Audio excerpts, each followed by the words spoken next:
la forma de un disco bicóncavo, y esta curvatura le permite tener una mayor superficie de contacto, y por eso adopta esa forma. Otra particularidad de los glóbulos rojos, debido a que en su interior le faltan, comparado con otras células, le faltan muchas organelas, entonces tienen una gran capacidad para modificar su forma, lo cual le permite pasar por capilares estrechos sin lastimarse, sin que llegue a romperse, ya sea por compresión o porque modifica su forma. Habíamos dicho que el número de glóbulos rojos es de 5 millones más menos 300.000. A estos 5 millones le aumentan 300.000 y es un valor de referencia para el hombre, y le quitan 300.000 y es un valor de referencia para la mujer. ¿Sí?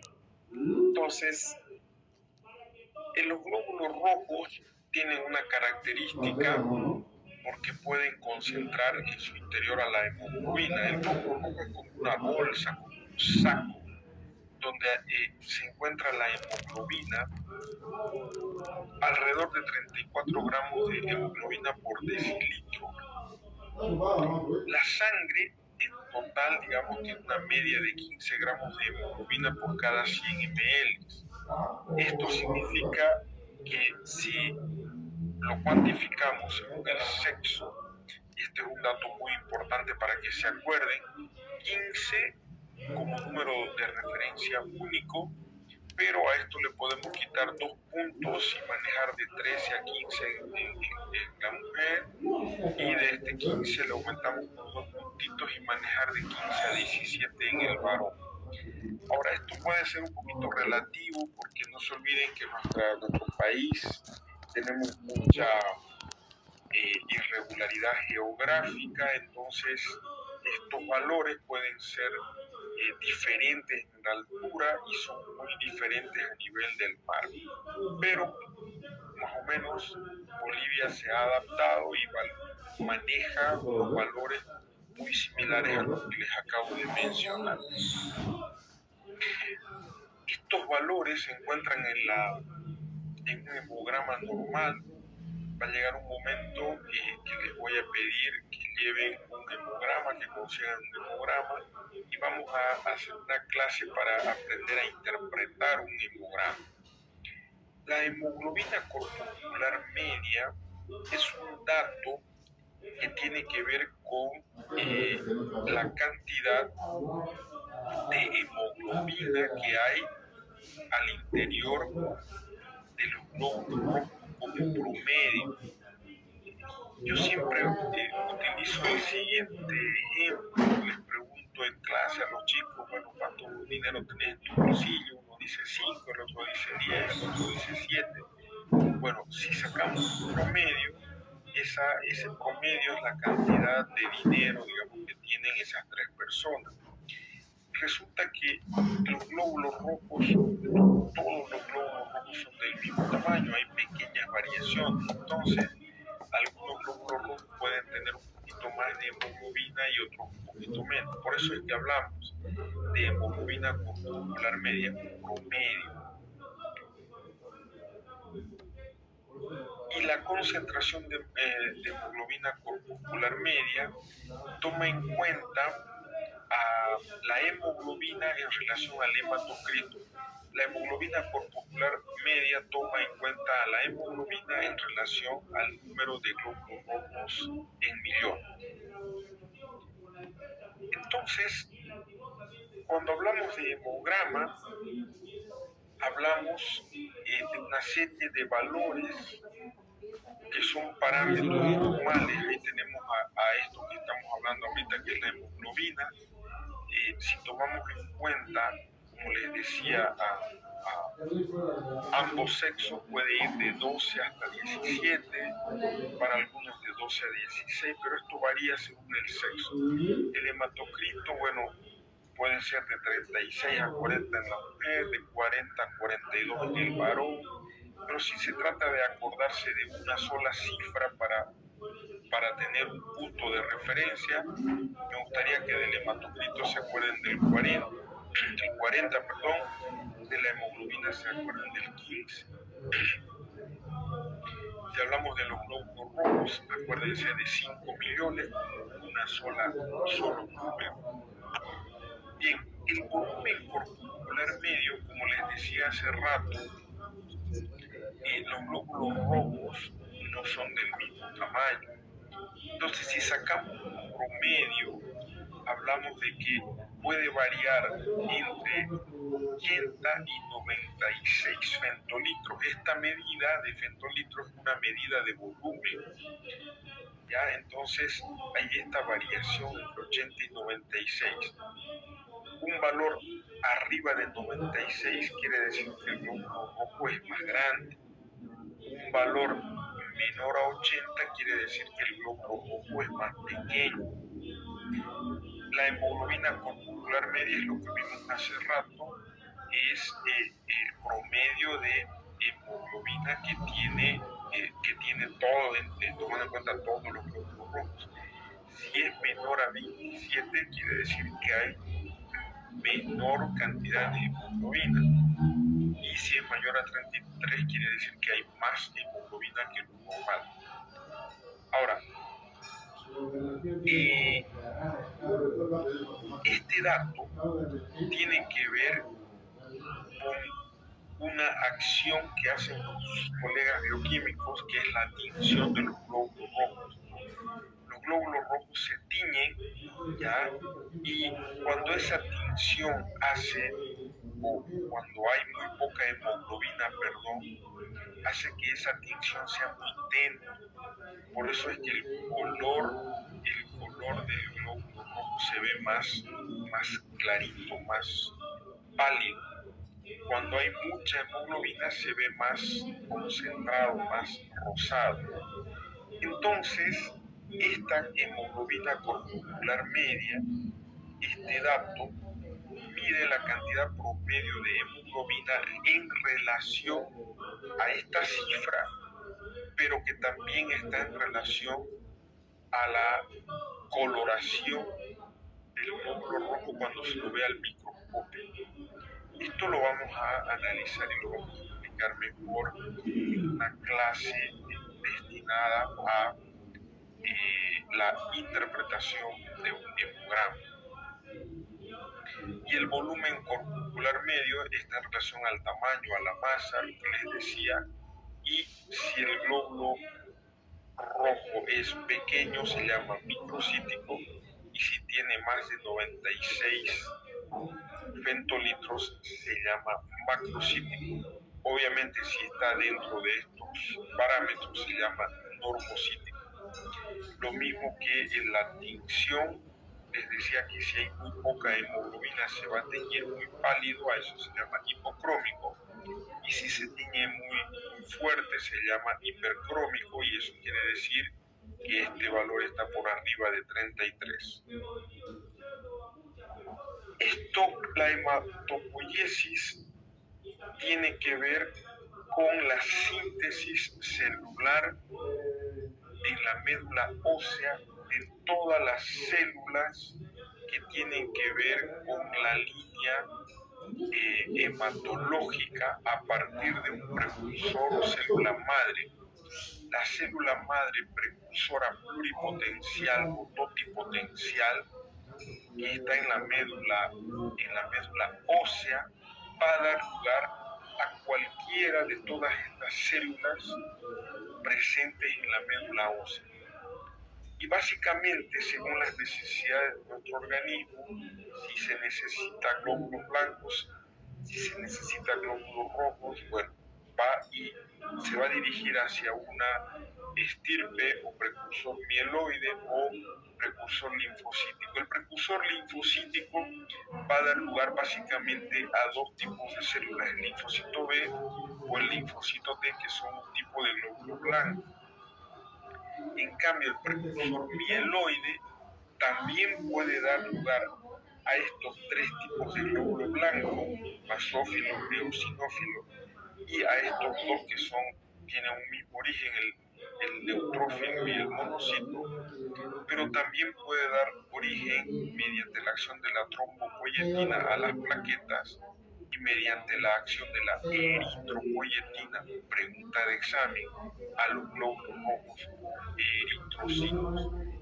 Si una persona tiene anemia, una pérdida de sangre, a partir de la célula madre se va a dirigir al precursor mieloide y bajo la acción de la eritropoyetina se van a formar muchos glóbulos rojos a partir de esta célula.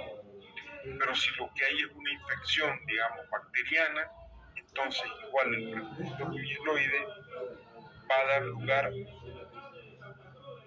a la diferenciación ya sea de neutrófilos o de monocitos.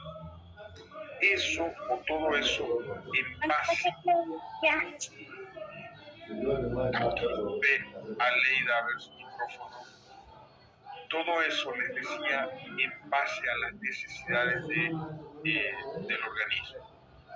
Entonces la producción de las células de la sangre tiene que ver, repito e insisto, en base a las necesidades, ya sea por que la persona tiene una infección, entonces va a necesitar glóbulos blancos, si tiene un problema de coagulación, entonces va a necesitar plaquetas, si tiene un problema de anemia por una hemorragia, va a necesitar glóbulos rojos. Entonces, aquí actúan los precursores hematopoyéticos que van a ayudar a la diferenciación a partir de una célula madre para cubrir las necesidades, repito, ya sea de glóbulos blancos, glóbulos rojos, plaquetas, etc. Entonces, estas células, influenciadas por los factores de diferenciación o precursores de diferenciación, que van a actuar sobre la célula madre, quien se va a diferenciar hacia una línea linfocítica o mielocítica. Esto tiene que ver con los precursores. Entonces, las distintas células precursoras comprometidas producen colonias y aquí tiene que ver, repito, los inductores del crecimiento y los inductores de la diferenciación, ¿sí? Hay inductores del crecimiento que van a ayudar a que esa célula madre produzca más glóbulos rojos y lo que ya hemos venido hablando, los inductores de la diferenciación. Entonces, de esta manera va a dar lugar a la eritropoiesis, que es la formación de glóbulos rojos, la linfopoiesis, que es la diferenciación o producción solo de linfocitos, etcétera, etcétera. En este caso vamos a ojear a lo que es la eritropoiesis, es decir, la formación a partir de la médula ósea de los glóbulos rojos, cuando hay necesidad de mayor producción de glóbulos rojos o simplemente la producción normal de glóbulos rojos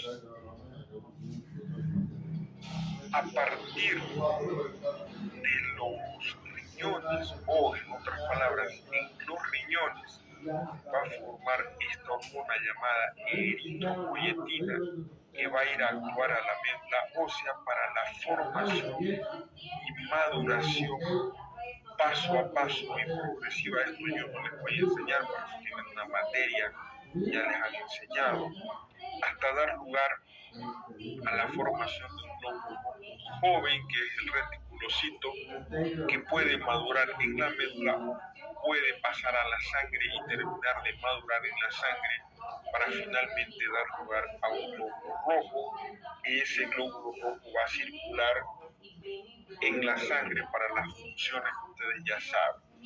Entonces la eritropoyetina es la hormona encargada de estimular la médula ósea. ¿Cuándo se va a producir o se va a liberar eritropoyetina? Entre otras causas, por ejemplo, cuando la concentración de oxígeno disminuye, entonces inmediatamente una disminución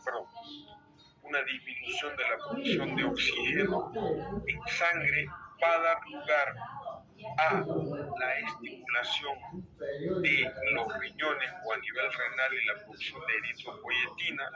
La eritropoyetina actúa en la médula ósea, incrementando la eritropoiesis o formación y maduración de glóbulos rojos para ir a compensar esta disminución de oxígeno, es decir, a mayor número de glóbulos rojos, mayor cantidad de oxígeno circular, y de esa manera se compensa esa pérdida. Por lo tanto, pregunta de examen: el principal factor que estimula la producción de glóbulos rojos es la hormona llamada eritropoyetina. Repito, pregunta de examen. El 90% de la eritropoyetina se forma en los riñones, 10% en el hígado.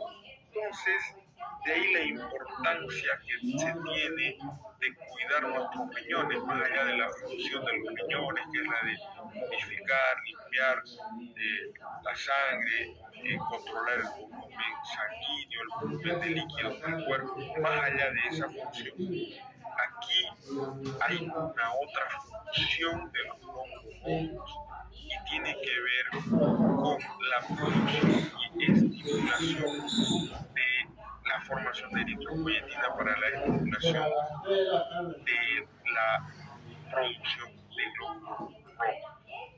Chicos, por favor, cuiden su celular, están garabateando la pizarra, cuiden su celular lo tienen que tener ahí apoyadito, no es para que se lo den a alguien y se ponga a jugar.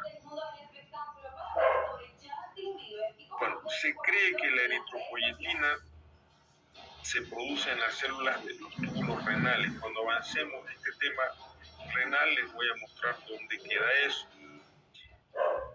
Bajo dos circunstancias, o por una enfermedad renal crónica o cuando por X o Z motivo se extirpan los riñones, se produce una inflamación de los riñones crónica, y estas dos personas o estos dos grupos de personas, repito, los que tienen una insuficiencia renal crónica o por algún motivo se operan los riñones, se cerraron, tumor, no sé, bueno, ¿qué es lo primero que va a pasar en estas personas? Van a desarrollar una anemia, ya que la eritropoyetina que se forma fuera de los riñones apenas alcanza para mantener una tercera parte de la producción de glóbulos necesaria. Hablemos de la síntesis de hemoglobina. La hemoglobina comienza cuando el glóbulo rojo se está formando en la médula ósea y va a continuar hasta el estadio de reticulocitos. Ustedes saben que ven, ven, está mordiendo, ven. Jessica, cuida tu celular, hija.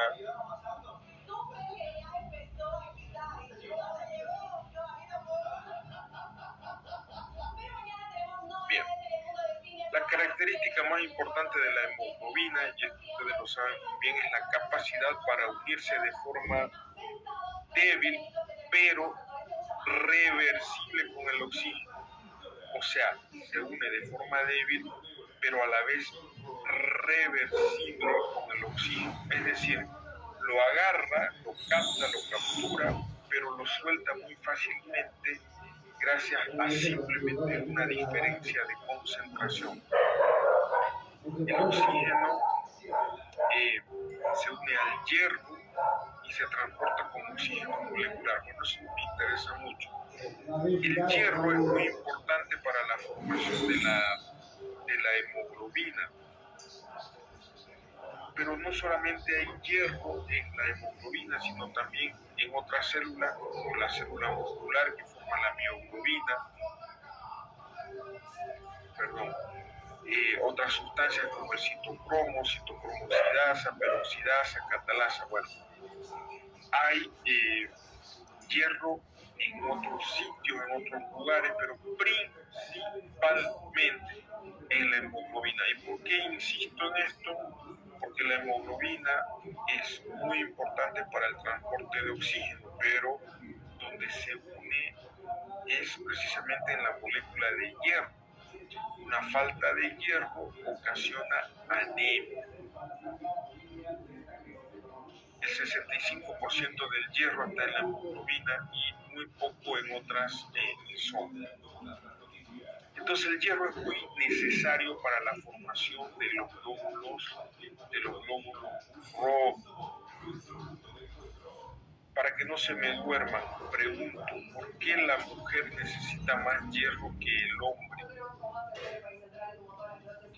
¿Por qué las mujeres necesitan más hierro que el hombre? Porque al dar a luz pierden bastante sangre. ¿Y por qué pierden? Por la menstruación, por la menstruación. Muy bien, excelente, claro, lógico. Mensualmente hay una pérdida X de sangre por la menstruación, entonces esa sangre se tiene que recuperar de alguna manera y el sustrato fundamental es el hierro. Por eso, las niñas, las mujercitas deben comer alimentos un poquito más, no en cantidad, pero sí en calidad de hierro que los varones. ¿Sí? Una dieta de hierro normal y natural, fíjense ustedes, sin hacer mucho esfuerzo, es decir, promedio, una persona promedio, la cantidad de hierro que hay solamente en la carne es de 20 miligramos de hierro al día. Se llega a absorber entre un 10 y un 50%, pero fíjense ustedes, 20 miligramos de hierro al día, una dieta común y corriente, y la mujer necesita solamente 1.2, o sea, que sin hacer mucho esfuerzo, simplemente es nada más, tampoco necesitan mucha cantidad, simplemente calidad en su alimentación, y está cubierta de sobremanera el requerimiento de hierro que puede tener una persona, inclusive una mujer, ¿sí? O sea que no se preocupen, chicas.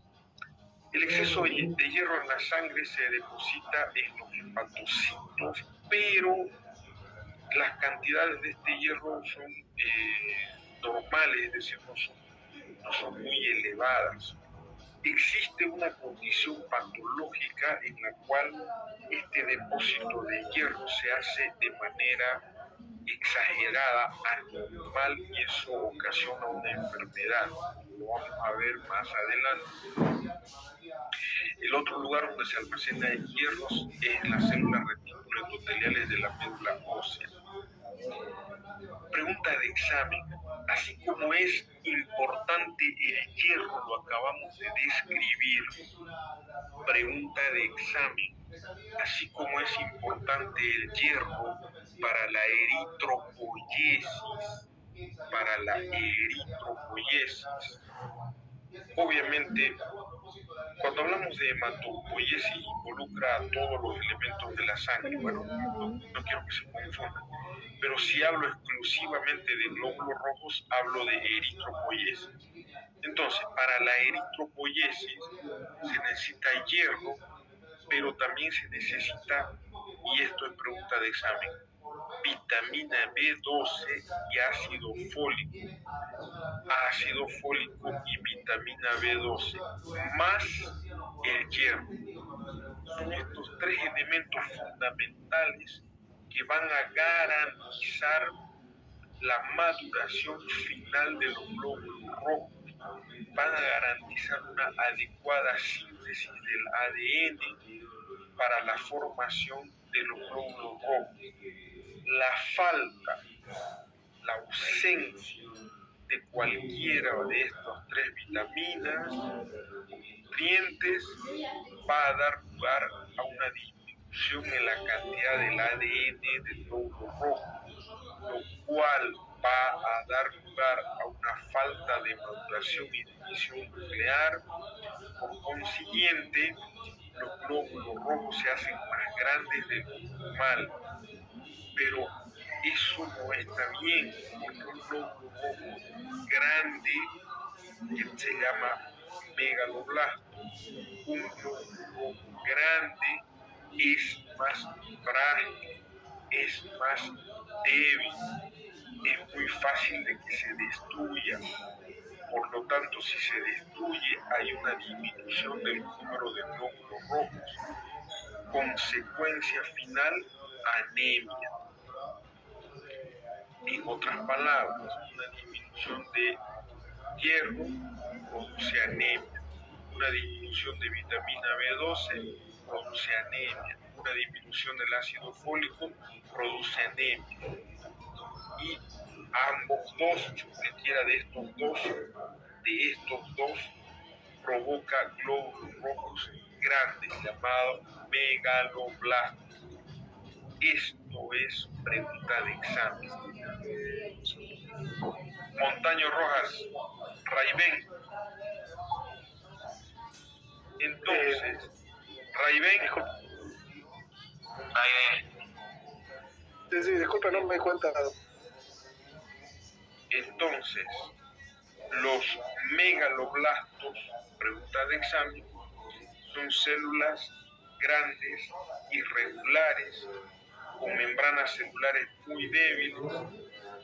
Si bien pueden transportar oxígeno con normalidad, su fragilidad hace que su vida media útil efectiva sea menor a lo normal. Y a propósito, les pregunto, ¿cuánto tiempo vive un glóbulo rojo normalmente?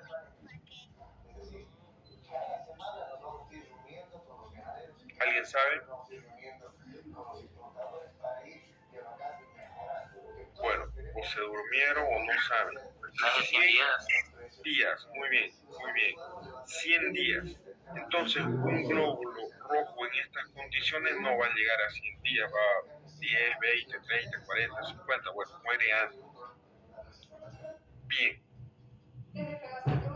Bien, chicos, en un minuto se va a acabar la sesión, entonces quiero que por favor saquen una captura y se acuerden que hemos quedado aquí. La próxima clase vamos a comenzar desde aquí y cualquier duda o pregunta que hayan tenido hasta aquí me la hacen en la próxima clase. La próxima clase sí o sí es presencial, no creo que tengamos otro diluvio, pero la clase comienza a 7:15, 7:30. Quiero que tomen en cuenta eso. Listo, chicos, se va a cortar cualquier rato, les agradezco mucho y el día lunes vamos a aclararle todas, pero todas las dudas que tengan de manera presencial. ¿Listo?